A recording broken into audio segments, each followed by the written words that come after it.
नमस्कार. लाईव्ह मराठीच्या स्टुडिओमध्ये आज आपल्याकडे एक असं व्यक्तिमत्व आलंय की एका गावाचं नाव घेतलं की त्या गावातलं पहिली व्यक्ती आपल्याला लक्षात येते किंवा ती संपूर्ण चांद्यापासून बांद्यापर्यंत फिरत असते, एका ध्येयानं फिरत असते.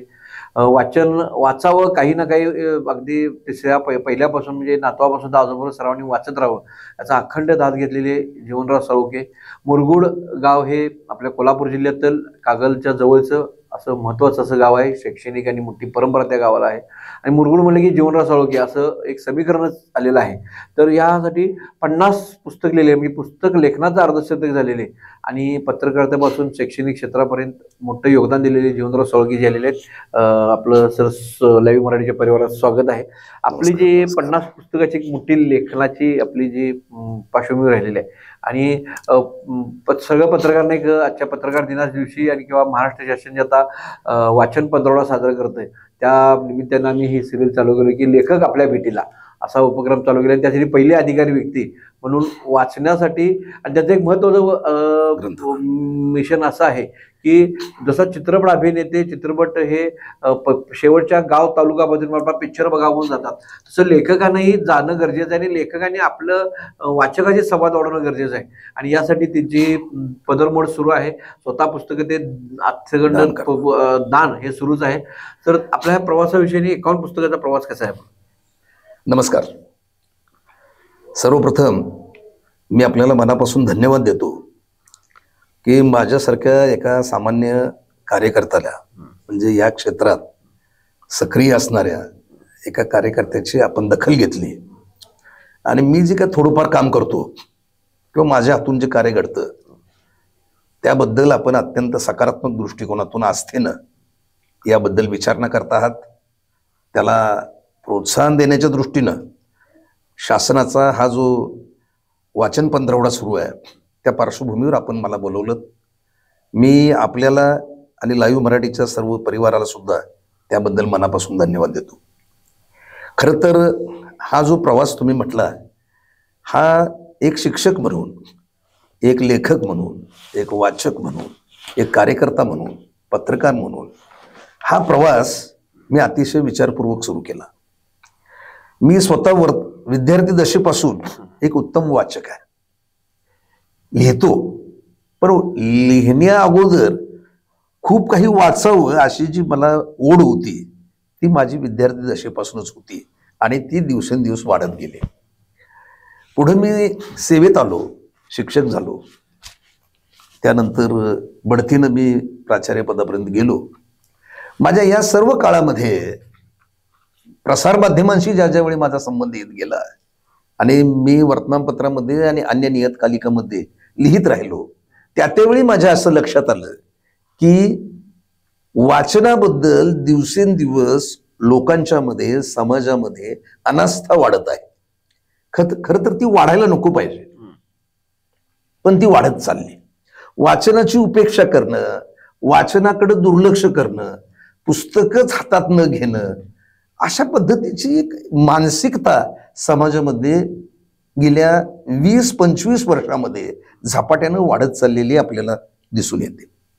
आणि मी जेव्हा याचा थोडासा शोध घेण्याचा प्रयत्न केला तेव्हा माझ्या लक्षात असं आलं की लोकांची मानसिकता अशी आहे की मी वाचलं तर माझा काय फायदा होतो आणि नाही वाचलं म्हणून काही माझं अडत नाही, काही तोटा होत नाही. आणि ही जी एक विलक्षण मानसिकता आहे त्याचा परिणाम म्हणून वाचनाकडे आपलं दुर्लक्ष होत गेलं. आता दुसरी गोष्ट अशी की वाचनाकडे दुर्लक्ष झाल्यामुळं स्वाभाविकरित्या जी भाषिक कौशल्य 4 आहेत शाळेमध्ये आपण शिकतो ती कोणती कोणती तर वाचन, लेखन, संभाषण आणि श्रवण ही मूलभूत स्वरूपाची बेसिक अगदी ही भाषिक कौशल्य आहे. ती वाढण्यासाठी खरं तर वाचन वाढलं पाहिजे, पुस्तकं वाचली पाहिजेत, वेगवेगळ्या पद्धतीची पुस्तकं वाचली पाहिजेत, केवळ क्रमिक पुस्तकं नव्हेत. आणि मग त्याच्यावर काय करायचं हा प्रश्न मला सारखा भंडावत होता. मग त्यातून मी लिहितो एवढ्यावर ते चालत नाही, मी स्वतः वाचतो एवढ्यावर ते चालत नाही, मी ग्रंथालय चळवळीमध्ये आहे एवढ्यावर चालत नाही, वाचनालयामध्ये मी काम करतो एवढ्यावर चालत नाही. आपण स्वतः पुस्तकं दिली पाहिजेत आणि लोकांना, वाचकांना प्रवृत्त केलं पाहिजे. या एका भूमिकेवर मी आलो आणि साधारणतः 2006 मध्ये एका विशिष्ट निमित्तानं माझे वडील गेल्यानंतर त्यांच्या स्मरणार्थ म्हणून हा उपक्रम मी अगोदर तो सुरू करायचा मनात होतं, त्याला एक निमित्त मिळालं आणि मग त्या पद्धतीनं सुरू केलं. आपल्याला आश्चर्य वाटेल, पहिल्यांदा मी सगळी तालुक्यातली ग्रंथालय म्हणजे वाचनालय, जी सार्वजनिक वाचनालय आहेत, एक 50 भर त्यावेळी होती, त्याच्यानंतर सगळ्या शाळांची ग्रंथालय, असं हळूहळू टप्प्याटप्प्यानं चालू केलं, वेगवेगळ्या निमित्तानं केलं. आणि हे करत असताना माझ्या लक्षात असं आलं की आपल्याकडं खरोखरच शालेय ग्रंथालय ही अत्यंत उपेक्षित असतात. आपण शाळेचं काय बघतो? शाळेची इमारत बघतो, शाळेचं क्रीडांगण बघतो, शाळेचं फर्निचर, रंगरंगोटी, त्याच्यानंतर फर्निचर, तिथलं विद्यार्थ्यांचा ड्रेस कोड, या गोष्टीकडे आपण लक्ष देतो. खरं तर ज्ञानाचं भांडार जे आहे ते त्या शालेय ग्रंथालय आहे. आणि मग हे सगळं बघितल्यानंतर मला त्याची खंत वाटत होती. पण मला एक गोष्ट माहित होती की दोषारोप करून कुणाचं उनं काढून हे घडणार नाही आणि हा प्रश्नही सुटणार नाही. तो आपण ही सुरुवात करूया म्हणून हा ग्रंथदान मी उपक्रम सुरू केला. मला कोण पाठिंबा देतं, माझ्या बरोबर कोण आहे, मला हुरूप येण्यासारखी, तशी हुरूप येण्यासारखी परिस्थिती नव्हतीच. पहिल्यांदा लोक चेष्टा करायचे, टिंगल करायचे, काही जण म्हणायचे कसली पुस्तकं देतात कुणास ठाऊक. मग आपल्याला कदाचित माहीत असेल नसेल, मग मी तातडीनं एक गोष्ट केली की मी जी काही पुस्तकं देईन त्याचं मी प्रदर्शन भरवून पुस्तकं देऊ लागलो. प्रदर्शन भरवून म्हणजे ज्या शाळेमध्ये द्यायची तिथं ती पुस्तकं हारीनं बांधून ठेवायची ओळीनं, आणि बाबा ही पुस्तकं मी दिलेली आहे. त्याचा परिणाम असा झाला की लोकांना ती थोडं पटू लागलं. तरी सुद्धा लोक फक्त काय म्हणत होते, बघणारे दर्शक काय म्हणत होते की चाललंय, बरं चाललंय, शिक्षक आहेत म्हणून, मग रिटायरमेंट नंतर काय करणार आहेत. मग एका विशिष्ट टप्प्यावर मी रिटायर झालो, 12 वर्ष झाली तर मला रिटायर होऊन एकटप झालं. पण आता हे होत असताना तुम्हाला आश्चर्य वाटेल, त्यानंतर मी वाचत होतो, लिहित होतो. माझी प्रसार माध्यमाशी संबंध असल्यामुळे मला, किंवा विद्यार्थी दशेपासून मी लिहित असल्यापासून मला जरासा त्यावेळी तो ओघ वाढला, जरा मला बऱ्यापैकी वेळ मिळाला म्हणून. आणि त्याचा परिणाम असा झाला की सदर लेखन ज्याला म्हणतो वेगवेगळ्या दैनिकामध्ये, महाराष्ट्र टाइम्स असेल, तरुण भारत असेल, पुण्यनगरी असेल, केसरी असेल, अशा अनेक दैनिकातून सगळी महाराष्ट्र आघाडी सगळी जेवढंच लिहिता येईल. अगदी ते पुण्याचं आपलं प्रभात, संध्यानंद त्यांचं सुद्धा म्हणजे ते शैक्षणिक दृष्टीने 7 लेख द्या म्हणतात तर दिले मी. माझा सांगण्याचा हेतू असा, त्यावेळी जरा झपाटल्यासारखं लेखन झालं, ते कोरोनापर्यंत होत गेलं. त्या काळापर्यंत बऱ्यापैकी सगळे लिहितो आणि त्याचा एक दुसरा भाग झाला, त्याचीच नंतर पुस्तकं होत गेली. पुस्तकासाठी मी काय वेगळं लेखन केलं अशातला अर्थ नाही. मग त्याचं बरोबर पुस्तक रूपांतर झालं आणि मग ती तुम्ही म्हणता तसं मग त्यामध्ये 5 कविता संग्रह झाले, 3 कथा संग्रह झाले, छोटे छोटे पुस्तक, मग ते मोठे होतीच. पण एक काही वाचकांनी मला सांगितलं, सर 200 आणि 300 पानांचं पुस्तक सुद्धा वाचायला थोडस जड वाटतं. आता म्हणून असं, पण आपण वास्तवाचं भान ठेवलं पाहिजे या दृष्टीने मग छोटी याचा अर्थ असा चरित्रात्मक पुस्तकं लिहायला. मग वाचन संस्कृतीविषयी मी पुस्तकं लिहिली. जेथे जातो तेथे तू माझा सांगाती नावाचं केवळ वाचन संस्कृतीचं आणि वाचक संस्थेचं महत्व सांगणारं लेखन मी केलं. पुस्तक प्रसिद्ध झालं. आता मी एवढ्यासाठी सगळं सांगतो की वाचाल तर टिकाल, अशा आपण काय करतो, घोषणा ऐकतो, घोषणा देतो. डॉक्टर बाबासाहेब आंबेडकरांचं नाव आपण सातत्याने या संदर्भात घेतो की वाचनाचे असं केलं, आवड निर्माण केली, पुस्तकासाठी घर बांधले. पण आज सुशिक्षित असणाऱ्या आमच्या शिक्षण क्षेत्रातल्या लोकांच्याकडे सुद्धा किती लोकांच्याकडे घरामध्ये स्वतःचं ग्रंथालय आहे, हा एक प्रश्न आहे.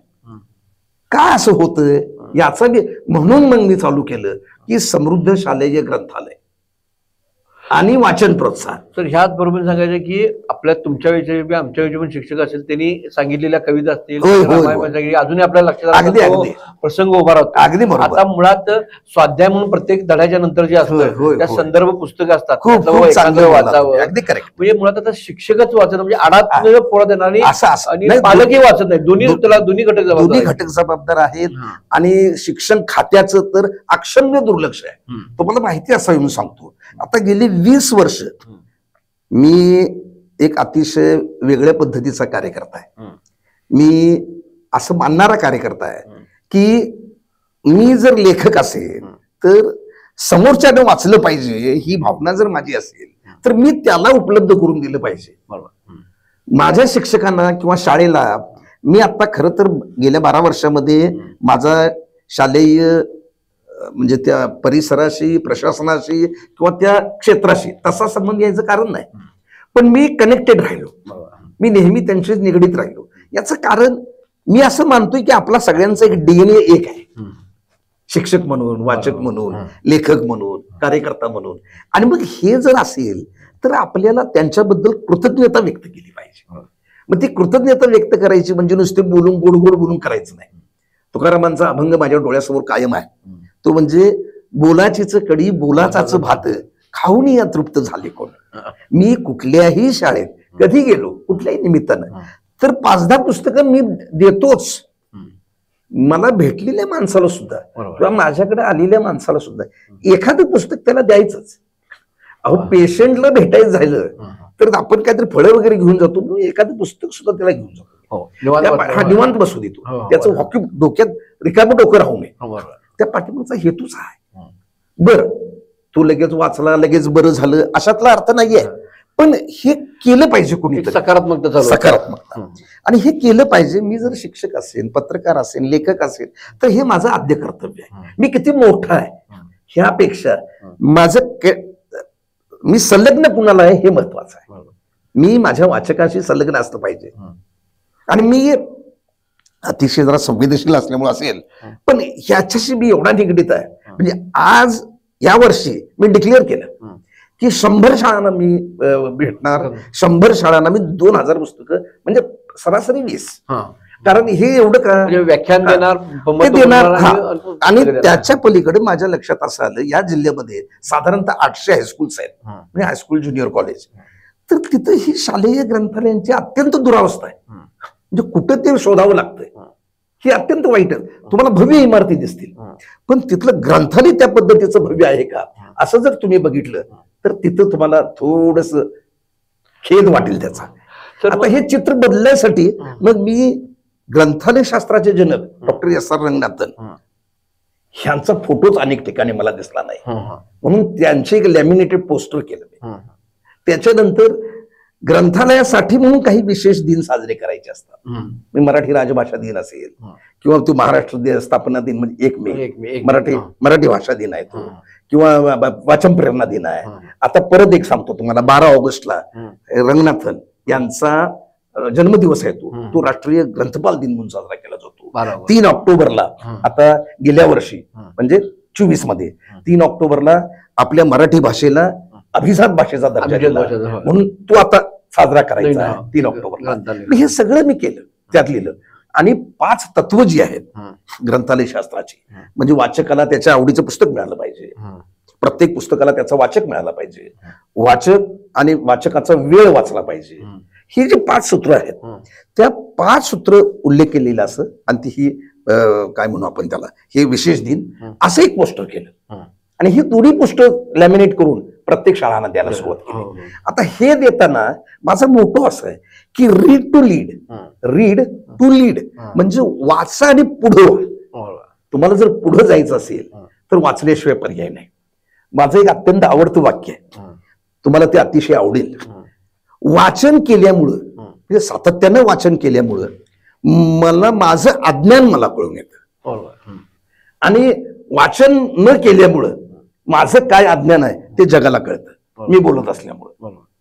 हे चित्र बदलायचं असेल तर आपल्याला वाचलं पाहिजे. आणि हा वाचन चळवळ वाढवण्यासाठी ग्रंथदानासारखा दुसरा कृतिशील आणि ठोस उपक्रम दुसरा नाही असं माझं आता प्रांजळ मत आहे. आणि हा उपक्रम काय माझ्या पुरता राहून चालणार नाही. हा उपक्रम लोक चळवळ व्हायला पाहिजे आणि तो शाळातून राबवला पाहिजे. आता शासन यासाठी बऱ्यापैकी आता पुढाकार घेऊन आहे. हा घ्यायला चांगली गोष्ट आहे. आंबा पुस्तकाचं गाव झालेलं होय, आहे. तर एकच झालं. एकच झालं ते प्रत्येक विभाग प्रत्येक प्रत्येक जिल्ह्यामध्ये व्हायला पाहिजे. जिल्ह्यामध्ये व्हायला पाहिजे. आता असं झालं की शासन ह्याला मदत काय करणार असले प्रश्न विचारले जातात. हो. मला अनेकांनी प्रश्न विचारला की तुम्ही यासाठी निधी कुठला उभा करता. अहो, निधीचा प्रश्नच नाही हो. इच्छा असेल तर मार्ग दिसेल. बरोबर. मला सांगा, माझी इच्छा आहे, मला अनेकांनी सल्ला असा दिला, अहो कशाला करता, त्याच्यापेक्षा तुम्ही एखाद दुसरं वाचनालय सुरू करा. अहो, मला ते माझ्या गावापुरतं भागापुरतं होईल. हो, आपल्याला ही चळवळ करायची आहे. मला जे कळतंय, मला जे माहित आहे ते सगळ्यांना झालं पाहिजे, सगळ्यांपर्यंत गेलं पाहिजे. ही माझी त्या पाठीमागची आंतरिक तळमळ आहे. आपण सीमा भागात आहात, म्हणजे आपल्या निपाणीपासून ते कारवार, तर त्या सगळ्या भागाची छोटी छोटी गावागावात संमेलन होतात. ते एक लोक चळवळ होते. निमशिरगावला पारावर संमेलन होतं, कारदग्याला होतं, आणि त्या गावचा एक विषय असतो. आणि त्या निमित्तानं माहेरवाशिनी यासारख्या मुली पण येतात. दिवसभर एक माहोल चांगला होता. तर त्यात तसा तुमच्यात काय त्याचा अनुभव आहे त्यामध्ये तुमचा? नाही, मला मी मुरगुडमध्ये तसा प्रयत्न केला होता. पण तुम्ही जे म्हणता तिथं काय आहे, आपण कुठल्या गोष्टीला प्राधान्य द्यायचं, महत्व द्यायचं, ह्याचे आपले आता संदर्भ सगळे बदललेले आहे. आपण राजकारणाला प्रचंड महत्व देतो. ते अवास्तव आहे हे कळून सुद्धा आपण महत्व देतो. आणि आज आपल्याला जे वाटतं की कुठल्याही नाक्यावर, कुठल्याही स्टँडच्या परिसरामध्ये, शाळेच्या कोपऱ्यामध्ये, सार्वजनिक ठिकाणी तुम्ही जर तरुणांचं टोळकं तिथं जर थांबलेलं तुम्ही बघितलं तर त्यांची भाषा फक्त ऐका, ते अतिशय चिंताजनक आहे. एका बाजूला आपण मराठी भाषेच्या भाषेला अभिजात दर्जा मिळाला म्हणून आपण आनंद उत्सव साजरा करतो. त्याच वेळी ज्या पद्धतीनं ती भाषा वापरली जाते, आपली मातृभाषा, मायबोली, ती अत्यंत चिंताजनक आणि खेदजनक असं चित्र आपल्या नजरेस येतं. ती भाषा जी आहे, ते जे शब्द आहेत ते कानावर आघात करणारे आहेत. हे जर बदलायचं असेल तर वाचन वाढलं पाहिजे. वाचनामुळेच तुमचे भाषिक कौशल्य वाढणार आहेत. ती भाषिक कौशल्य आपोआप वाढणार नाहीत. ही वाचनाची आवड निर्माण करायची झाली तर नुसती भाषणं देऊन होणार नाही. मी 2 तास बोलेन याच्यावर, पण माझी कृती काय? मला परवा वर्तमानपत्रानं प्रश्न केला की अभिजात दर्जा मिळाला, तुमची याबद्दलची प्रतिक्रिया काय? मी म्हणलो, तुम्ही प्रतिक्रिया ही छापा, मला 2 वाक्यात देतो. मला अत्यंत आनंद झालेला आहे, अभिमानानं ऊर भरून आलेला आहे. फक्त एकच गोष्ट आहे, ती म्हणजे मराठी भाषा जी आहे ती रोजगाराची भाषा झाली पाहिजे. व्यवहाराची भाषा. काय झालं, इंग्रजी भाषेला आपण प्राधान्य देतो, इंग्रजी बोलणाऱ्याकडे आपण जास्त लक्ष देतो. लक्षात घ्या, it's a language of second look असं म्हटलंच जातंय. माझा विषय सुद्धा अध्यापनाचा आणि अध्ययनाचा इंग्रजीचा आहे. पण मला म्हणणं माझं असं आहे की मराठी भाषा हीच खऱ्या अर्थानं आपली मातृभाषा आहे. आपल्याला व्यक्त होणं आणि अभिव्यक्त होणं यासाठी मातृभाषेशिवाय पर्याय नाही. दिव्याखाली अंधार म्हणतात, तर त्यातला असा एक भाग आहे की मराठीत, म्हणजे मराठीत न लिहिता मराठी इंग्लिश मध्ये लिहिलं जातं. ते व्हॉट्सअप मध्ये असेल किंवा पत्रकार परिषदेला किंवा कुठे चार्जशीट बघितलं तर मराठी माणसाचं नाव आपलं इंग्लिश मध्ये लिहितात. तर असं का व्हावं, हा एक प्रश्न आहे. आणि दुसरी गोष्ट की ऑस्ट्रेलियासारख्या देशाने आता 15 वर्षापर्यंत सोशल मीडियाला मोबाईल बंदीच घातलेली आहे. तर असं काही रोकटोक, कारण या मोबाईलमुळे वाचन सगळं लाईफस्टाईल बदललेली आहे. मला तर साहेब अगदी बरोबर तुमचं सगळं मला पटलं. तुमचा मुद्दा करेक्ट आहे, अगदी योग्य पद्धतीनं तुम्ही हे मांडलं आणि त्याबद्दल मी खरंच धन्यवाद देतो की इतक्या आंतरिक तळमळीनं तुम्ही सगळं बोलताय. याचं कारण असं आहे, व्हॉट्सअप वगैरे आपण म्हणतो, ज्यावेळी टीव्ही आला 25 वर्षापूर्वी, त्यावेळी टीव्हीचं सुद्धा साहित्यावर आक्रमण होईल असं आपल्याला वाटत होतं. ते कमी झालं. आता मोबाईलमुळे अनेक धोके तयार झालेले आहेत. म्हणजे जे हवं ते ज्ञान तिथं मिळत नाही, नको ते ज्ञान मिळतं, असं एक चित्र तयार झालेलं आहे. आणि ते हातात आहे, म्हणजे हाताळण्या योग्य आहे, सोपं आहे. आता ह्याच्यावर बंधन कोणी घालायचं? बंधन घरातल्याने घातलं पाहिजे, पालकांनी घातलं पाहिजे. माझ्या अनेक वाचकांनी मला सांगितलं की सर, तुम्ही विद्यार्थ्यांच्या बद्दल लिहिता, तरुणांच्या बद्दल लिहिता, शिक्षकांच्या बद्दल लिहिता, खरं तर पालकांच्या बद्दल लिहायला पाहिजे. मी त्या अर्थाने एक पुस्तक माझं काढलं, पालकांनो जागे व्हा. म्हणजे पालकांची शाळा असं होतं पहिल्यांदा, तसे माझे 2 लेख आले होते. तर माझा सांगण्याचा हेतू काय, शेवटी पाल्य किंवा तुमचा विद्यार्थी हेच तुमचं खरं भांडवल आहे. हो, दुसऱ्या भाषेत बोललं ते ऍसेट तुमचं भांडवल तेच आहे. त्याच्यासाठीच तुम्ही सगळं करता. मग त्याच्याकडे दुर्लक्ष कसं करता, हा महत्वाचा भाग आहे. काय झालं, घरामध्ये आपल्या 25-30 हजारचा 40 हजारचा टीव्ही असतो, एलईडी असतो मोठा मोठा आता picture असतो, किती मोठा आहे किती त्याच्यावर मोठं picture. झालं, त्याच्यावर आपलं ती आपली स्टँडर्ड ऑफ लिव्हिंग, आपली जीवनशैली कळते. झालं, बुक शॉप नाही का, सोफा सेट असतो, दारात गाडी असते 5-10 लाखाची सहज, 2 मोटरसायकली असतात, सगळ्या गोष्टी. बंगला आपला 50 लाखाच्या आत नसतोच. पण तुम्हाला 50 पुस्तकांचं कपाट दिसणार नाही. हा झाला एक भाग. केवळ आणि केवळ मराठी भाषेमध्ये दिवाळी अंकांची परंपरा आहे. ती आपल्याला माहित आहेच. ते 125 वर्षाहून अधिक 400हून अधिक दिवाळी 400हून अधिक दिवाळी अंक निघतात. किती जण विकत घेतात. अर्थात त्याला दिवाळी अंकांची जी आतलं कंटेंट म्हणजे त्यातलं जे समाविष्ट साहित्य आहे ते सुद्धा कारणीभूत असेल. पण आपण इतकं दुर्लक्ष करतो की कपडे अनावश्यक असले तरी खरेदी करतो आपण. सेंट घेतो, सेंट घेतो, सगळ्या गोष्टी. पण एक 5, 50, 100, 200 रुपयाचे दिवाळी अंक घेत नाही. अनेक गोष्टी आहेत. आपण म्हणतो एका बाजूला चित्र लाखानं प्रति खपल्या, कुठल्या श्यामच्या आईच्या लाखानं एक होता कारवरच्या खपल्या, लाखानं शिवाजी कोण होता. होय हो, पण ते वाचायला पाहिजे ना. वाचन वाढलं पाहिजे, हा त्यातला महत्वाचा भाग आहे. दिवाळी अंकाचा संदर्भ तर चांगली मोठी परंपरा आहे. लोकमत सारखा दिवाळी अंक 8 ते 10 महिने श्रम करून एक पुस्तक सारखा असतो. महाराष्ट्र टाइम्स आहे, पुढारी आहे, सकाळ आहे, सकाळ साप्ताहिकाचा अंक आहे, सगळ्या वृत्तपत्र आहे, चांगले अंक आहे. किर्लोस्करांनी उद्योजकांनी पाठबळ दिलेलं हे सगळं आहे. मिळून सार्वजनिक म्हणून महिलांचा विषय आहे. तर हे सगळे दिवाळी अंक आता एक ट्रेंड आलेला आहे की दिवाळीच्या भेटीबरोबर एक दिवाळी अंक द्यावा असं आलेला आहे. म्हणजे तुमच्या चळवळीला कुठेतरी जरा थोडं आहे साहेब. पण ही काय आहे, हे ज्या पद्धतीनं कसं आहे, ह्या क्षीण आहेत. मी आता परवा पुण्याला ग्रंथोत्सव झाला, ग्रंथ महोत्सव फार मोठा झाला, मोठी उलाढाल झाली, कोट्यावधीची उलाढाल झाली.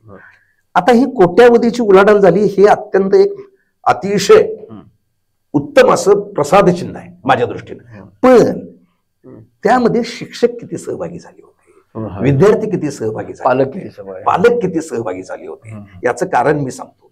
शाळेचंच ग्रंथालय समृद्ध का करायचं, तर तिथे विद्यार्थी असतात.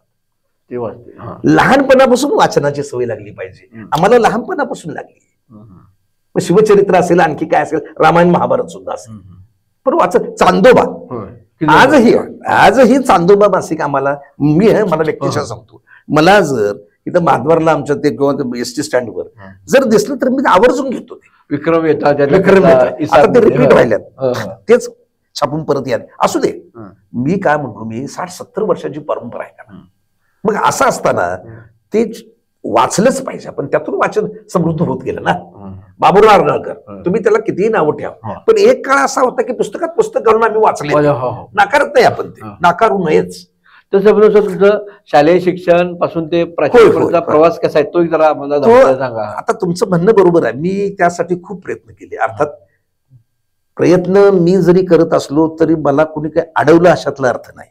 पण एक घटना घडत गेली, म्हणजे एक अशा पद्धतीची की म्हणावा तसा ज्या पद्धतीनं, ज्या संख्येनं त्याला पाठिंबा मिळायला पाहिजे, त्याचा पुरस्कार व्हायला पाहिजे, त्या पद्धतीनं तो झाला नाही. म्हणजे ज्या पद्धतीनं मी, आपल्याला विश्वास बसणार नाही, मला ते 2011 साल अजून आठवतं. 29 जानेवारी ती तारीख असेल. सहविचार सभा होत्या कागल तालुक्याला 7 ठिकाणी. मी 7 ठिकाणी जाऊन 65 हायस्कूल्स म्हणजे माध्यमिक शाळा आणि 10 केंद्र शाळा यांना 75 लोकांना, म्हणजे ते एकत्र ठिकठिकाणी अशा त्या सहविचार सभा झाल्या. मी हे 8, 10, 12 अशा पुस्तकांचे संच दिले आणि त्या सगळ्यांशी मी संवाद साधला.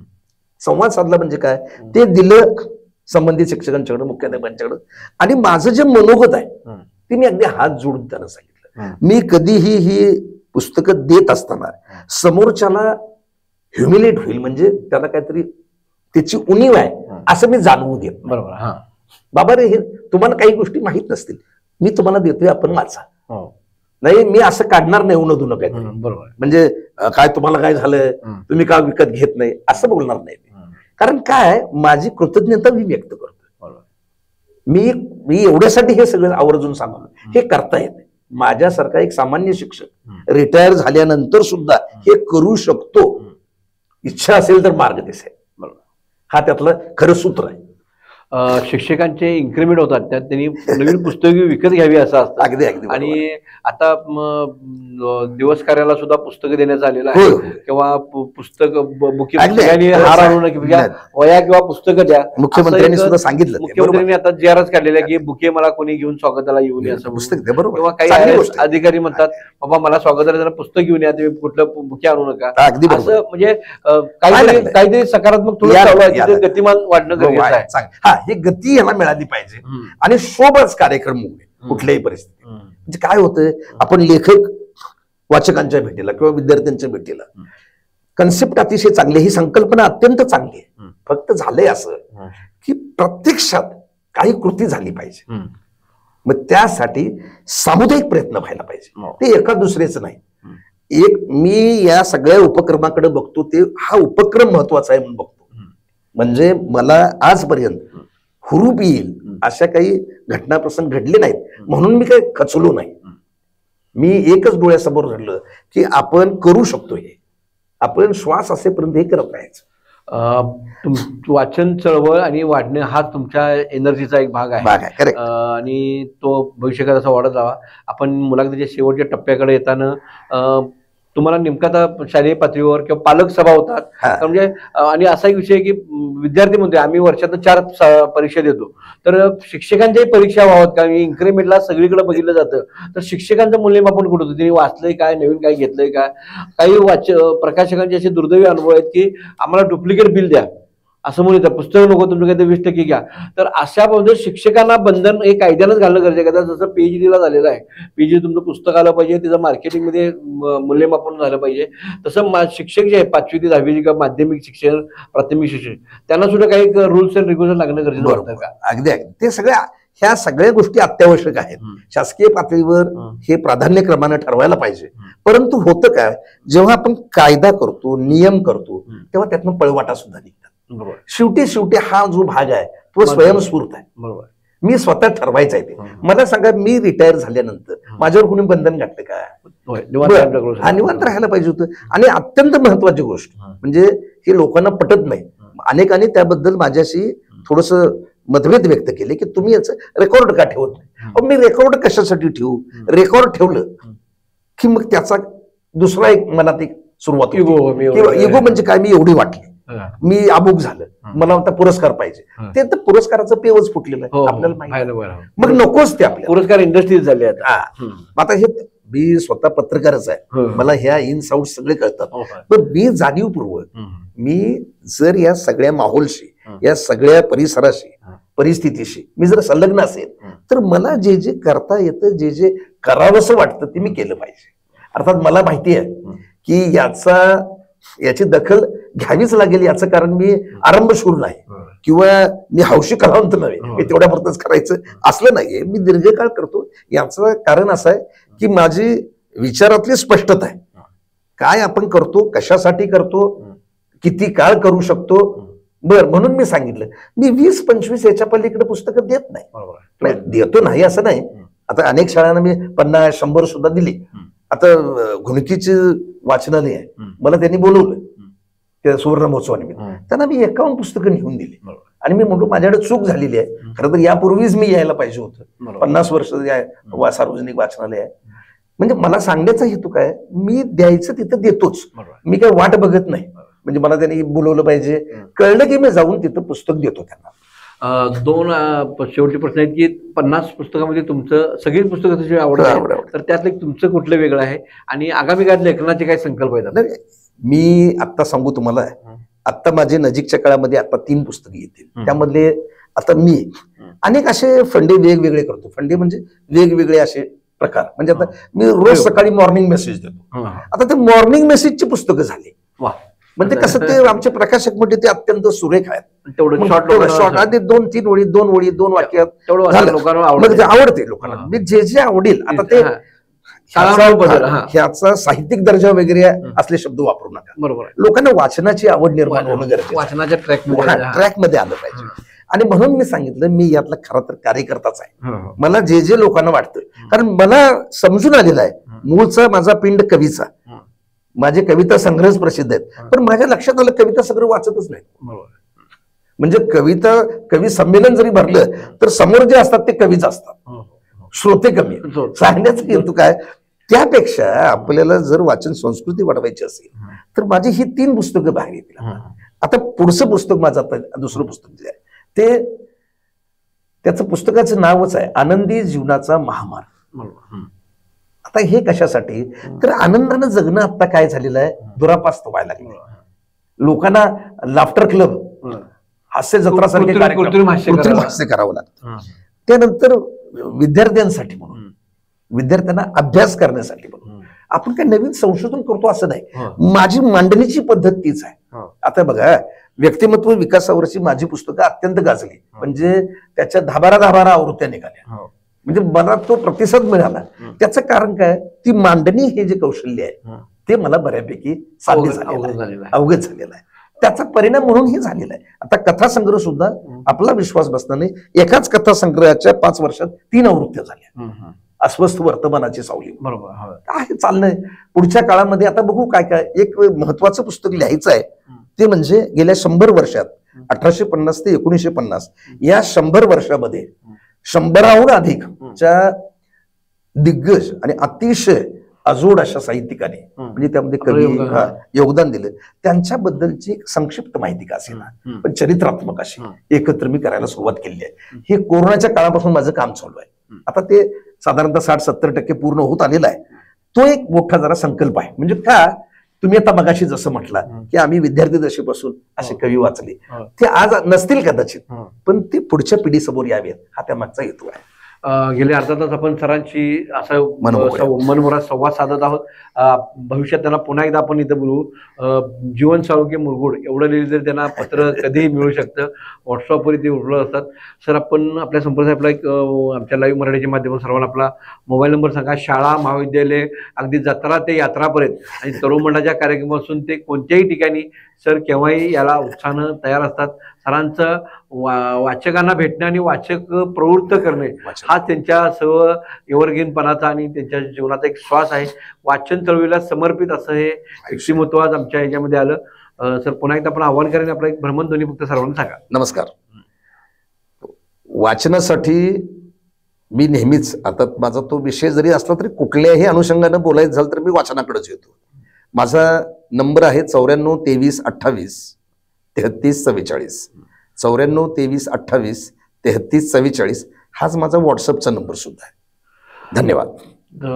आपल्या व्यस्त वेळापत्रकातून जीवन साळुंखे सर या ठिकाणी आले आणि आपल्या शैक्षणिक आणि 50 पुस्तकाच्या लेखनाबरोबरच त्यांनी जो मुद्दा मांडलेला आहे की चित्रपट अभिनेत्याप्रमाणे आता लेखकांनी आपलं कोशातून बाहेर पडून वाचकांच्यापर्यंत संवाद साधला पाहिजे, यासाठी त्यांचं एक आदिसर वगैरे चालू आहे. नवी मराठी परिवारच्या वतीने त्यांना पुन्हा एकदा शुभेच्छा. धन्यवाद.